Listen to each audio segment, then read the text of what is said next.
There was a jungle. In this jungle was a tree. This tree had a huge nest on one of its branches. A sparrow lived in this nest. A crow also lived in the same nest. One fine morning, the sparrow said to the crow, "I have heard that there is a big harvest of crops in the neighboring kingdom. I am going there. I will go there and feast on this harvest. I will fatten up and come back." Saying this, the sparrow spread his wings and flew away. The crow waited for the sparrow's return. The day almost ended. It was night, but the sparrow did not return. The crow was worried. What could have happened? I hope the sparrow is fine. I hope he's not trapped on some tree. Or has he stayed back seeing a lot of crop? Many days passed by, but the sparrow did not return.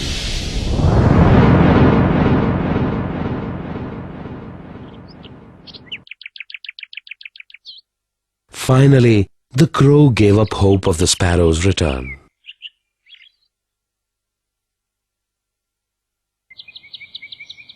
One day, a rabbit was wandering around, and he reached this tree.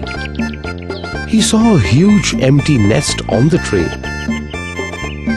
He thought, "Such a beautiful nest, and that too empty? Why not I make my home in this nest?"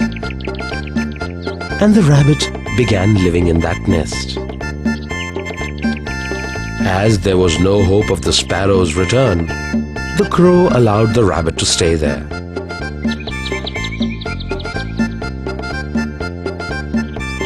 A few days later, the sparrow came back to his nest. Feasting on the crops every day, he had become quite fat. As he had started missing his hometown, he decided to come back.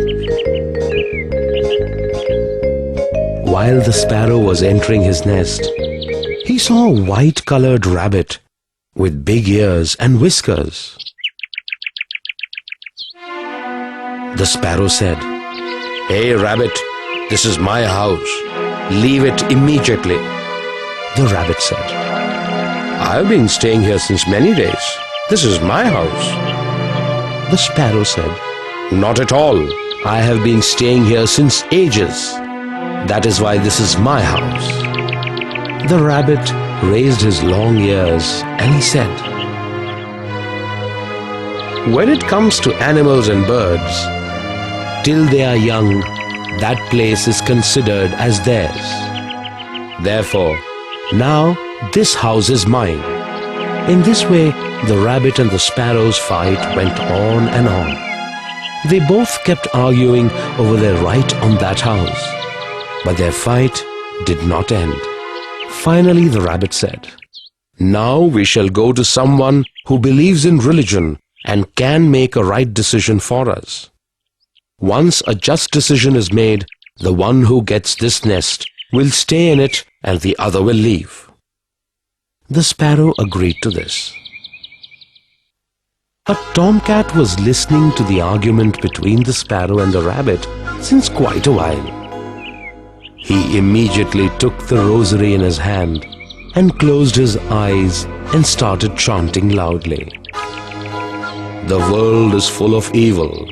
Only religion is my refuge now." Seeing the tomcat utter such words, the rabbit said, "Wow, looks like this tomcat is a very spiritual man. Come, let's go to him and seek justice." The sparrow said, "No, the tomcat is our age-old enemy. We should speak to him from a distance." The rabbit said, "Okay, we'll talk from a distance." The sparrow spoke to the tomcat from a distance. "Hello." The tomcat said, "What did you say? Say it a little louder. I cannot hear you clearly." To test if the tomcat would be happy to hear about food, the sparrow said loudly, "O king, please give us justice, and you can devour the one who is at fault. You can eat one of us." Hearing this, the tomcat touched both his eyes and ears and said, "Oh my God! What did you say? I have given up hunting long ago. Now non-violence is what I follow. Trust me.